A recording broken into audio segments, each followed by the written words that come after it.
විශ්වාසයක් තියෙනවා මෙහෙම. ඔබ සියලු දෙනා පින්විතනි යම් පාරමිතාවක ඉන්න පිරිසක්. යම් කියලා කිව්වේ බුදු වෙන්නවත්, පසේ බුදු වෙන්නවත් නෙමෙයි. මක්කෙන්නද? අරිහත් ඵලයේ පූර්ණ කරගෙන පිරිනවම් පාන්න පාරමිතාවක් තියෙන මිනිස්සු පින්විතනි. ඔබ නැත්නම් ඔබට මෙහෙම එන්න හම්බෙන්නේ නැහැ මේවට පින්විතනි. ඒකයි ඔබට හැමතිස්සෙම කියන්නේ මේ අත්බැවේ හෝ වේවා ඊළඟ එකේ හෝ වේවා ඊළඟ එකේ හෝ වේවා ඊළඟ එකේ හෝ වේවා කියන්න දිගටම කියන්නද? ඈ මොකේ හරි කමන්නේ නැහැ පින්විතනි මේක කඩා ගන්න නැතුව යන් ඉස්සරහට. දැන් ඔබට දැනට හිතෙන්නේ නැද්ද පින්විතනි මැරෙන්න හුස්ම අන්තිම හුස්මට කලින් හුස්මේදී නිවන් දැක්කනම් ඇති කියලා? එහෙම හැංගෙන්නේ නැද්ද? හැංගෙනවා. අපි හිතමු අපිට ජීවිත කාලේ තියෙනවා කියලා අවුරුදු 500ක්. 100න් නෙමෙයි මැරෙන්නේ 500න් මැරෙන්නේ මිනිස්සෙක් කියලා තමයි. දැන් ඔබට හිතෙන්න ඕනේ මොකද්ද? දැන් හිතෙන්න ඕනේ මොකද්ද? කොහොම හරි මේ අවුරුදු 500 ගෙවිලි ඉරෙන්න කලින් අරිහත් වුණා නම් ඇතේනේ. එහෙනම් පිටුදින 100ව පහක් ගියාට කමන්නේ නැහනේ. නේද? එහෙනම් පස් වතාවක් මැරිලා හරි පිටුදින ඔබ මේක කන්ටිනියු කරන්න. ඒකයි අවශ්‍යතාවය තියෙන්නේ. ඔබ හිතන්න එපා පිටුදින අපි ගුරුහාඳුර ගාවට ගියා. බණ ඇහුවා. ඒ හරිනම් ඉතින් ඒ කියන බණ හරිනම් මං අරිහත් වෙන්න එපා. ඕකම කියනවා අර හරකෙක් උඹෑ කියලා. අපි ගුරුහාඳුර ගාවට ගියා. එහා පැත්තේ තනකොළ කකා අපි අහන් හිටියා. හරිනම් අපිත් ඉතින් දිව්‍ය ලෝකෙ යන්න එපා කියලා. විදුනද නෑනේ? එහෙම වෙන්නේ නෑ පින්වතුනි. ඒකයි කියන්නේ මේ බුදුහාඳුරන්ට කරන්න බැරි වැඩ අපිට කරන්න බෑ පින්වතුනි. අපිට කරන්න පුළුවන් ඔබට මාර්ගය පෙන්වන එක. අපේ ගුරුවරු අපිට මාර්ගය පෙන්වනවා. අපි ඔබට මාර්ගය පෙන්වනවා. ඔබ තව කෙනෙකුට මාර්ගය පෙන්වනවා. තුම් මෙහෙ කිච්චං ආතප්පං අක්කාතාරෝ තථාගතා කියන විදිහට තමයි කාරණාව කෙරෙන්නේ.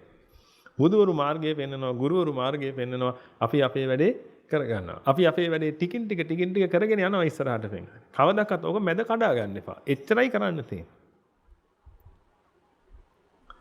මෙහෙම යන්න ඉස්සරහට පෙන්වන්නේ. එකම අත්බැවේක නිවන් දකින්න.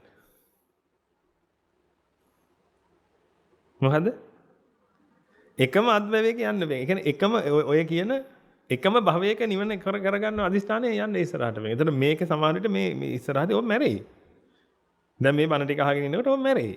එහෙනම් මැරෙන අන්තිම මොහොත ඔබගේ අදිස්ථානයේ තියෙනවනේ මොකද්ද? නිවන. එච්චරයි. නිවන. ඉතුරු ටික ඔබට සුද්ධාවාසය නම් කරන්න තියෙන සුද්ධාවාසය උපදීපෙන් එතන නිවන.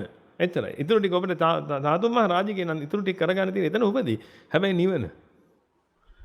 වෙන කිසි දෙයක් පතන්නේ නැති தත්ත්වයට පිංගුද වෙන කිසි දෙයක් අදිස්ථානෙට එන්නේ නැති தත්ත්වයකට තමන්ගේ හිතපත් කරගන්න. ඔන්න ඕක තමයි පිංගුතුනි බුද්ධ භූමියේ අඩිය ගහගන්නේ. නිවනෙන් තොර දෙයක් නැති කරගත්තා. ඒකයි අපි ඔබට කියන්නේ පිංගුතුනි ඔබෙන් අන්තිම මොහොතේ කවුරු හරි ඇහුවොත් ඔබට මොකද්ද ඕනේ කියලා. මොකද්ද දෙන්න තියෙන උත්තරේ? නිවන කියාගෙන මැරෙන්න පුළුවන් මානසිකත්වයක් හදාගන්න. දැන් වීරිය වගේ ඉන්න එපා. එහෙම නැහැ. එහෙමද? අන්තිම මොහොතේ ඇහුවොත් එහෙම නිවනද?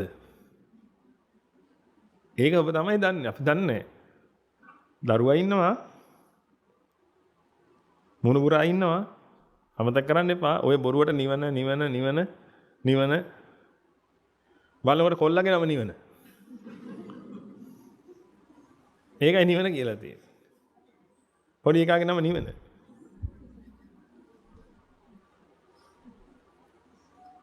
ඒකයි කියන්නේ මේකතනේ. ඒක වංචා කරන්න බෑ. නිවන නම් නිවන.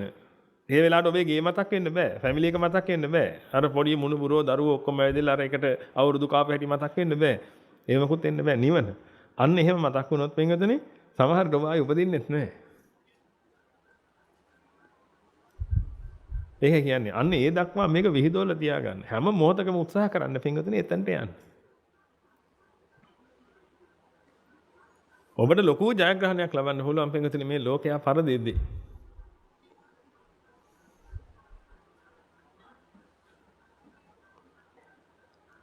ඒ දිනම කොහොම හරි ඔබ ලබන්න.